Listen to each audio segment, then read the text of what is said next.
Dave, she's been trying to get the EU to impose sanctions over this alleged vote rigging in Belarus. What are the chances of that actually happening? Well, probably not today. She's actually just finished speaking to these demonstrators behind me outside the European Parliament. These are her supporters asking the EU to take a tough line against Lukashenko for that election that the EU says was not free and fair, and of course the very heavy-handed crackdown on protesters protesting the result of that election. Now, this morning she was talking to the EU foreign ministers. Then she came here to the European Parliament, where she spoke with European Parliament President David Sassoli. Now, she's been diplomatic and not wanting to say directly that she wants sanctions against Belarus, but that is really the gist of what she's come here to ask for, and she's surely feeling frustration for the reason that this isn't happening, and that is because Cyprus is blocking an approval of these sanctions. It says that in order for it to end its veto, it wants the EU to adopt sanctions against Turkey for oil and gas drilling in what it says is its waters. Now, the two issues are not connected at all, but Cyprus wants to hold out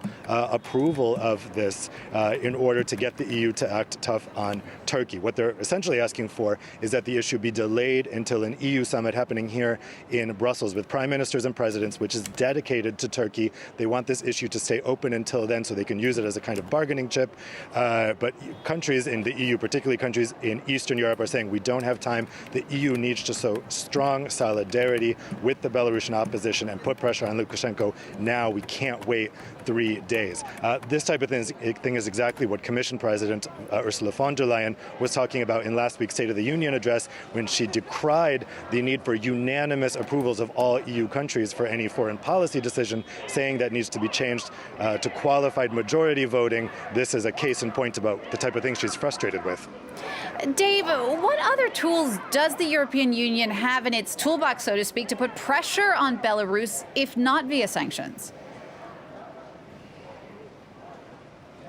Yeah, the EU can take a carrot and stick approach. Obviously, the stick is the sanctions, but a carrot could be funding and aid for Belarus. Poland has put together a plan in which the EU would give Belarus 1 billion euros, loan it 1 billion euros. And that is to answer back to Russia's loan to President Lukashenko of 1.5 billion euros.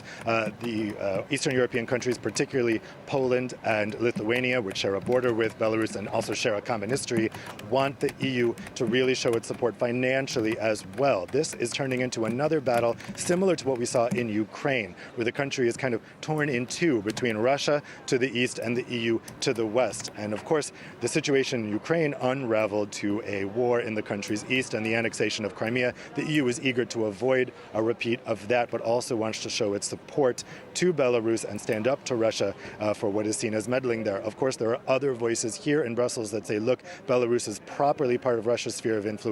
We shouldn't be antagonizing them. So these are some tough talks going on with EU foreign ministers here today. Dave, thanks for that. Dave Keating there reporting for us from Brussels.